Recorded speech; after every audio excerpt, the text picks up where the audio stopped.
علامہ قرطبی رحمۃ اللہ علیہ جو کہ وقت کے بہت بڑے عالم گزرے ہیں، انہوں نے ایک بہت ہی خوبصورت، عبرتناک، آنکھوں کو رلا دینے والا واقعہ لکھا ہے۔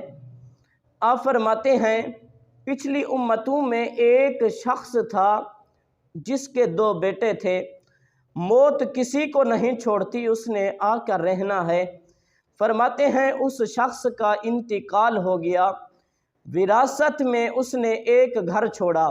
اب ہوتا کیا ہے، گھر بنانے والا گھر بنا کر چلا جاتا ہے، پیچھے لڑائی جھگڑے شروع ہو جاتے ہیں۔ ہونا تو یہ چاہیے محبت کے ساتھ شریعت کے مطابق وراثت کو تقسیم کر دیا جائے تاکہ معاملہ لڑائی جھگڑے کی طرف نہ جائے۔ خیر، اس شخص نے وراثت کے اندر ایک گھر چھوڑا۔ اس کے 2 بیٹے اس گھر کے معاملات میں جھگڑا کرنے لگے۔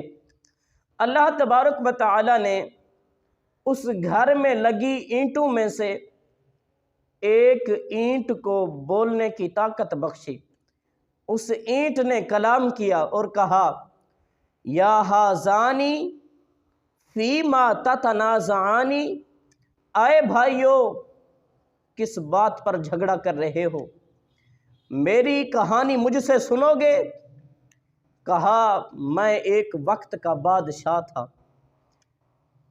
خوبصورت تھا، اللہ تبارک و تعالی نے مجھے قوت والے بازو عطا فرمائے، لوگ میرے اشارے پر چلتے تھے، پھر موت نے مجھے گھیر لیا، مٹی کے اندر برباد ہو گیا۔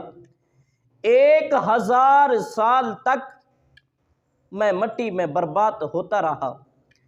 پھر ایک کمہار، برتن بنانے والے نے مجھے وہاں سے اٹھایا اور میرا پیالہ بنا دیا۔ کہا، پھر کافی عرصہ میں پیالے کی صورت میں استعمال ہوتا رہا، لوگ میرے اندر پانی پیتے رہے۔ کہا، پھر میں ٹوٹ گیا۔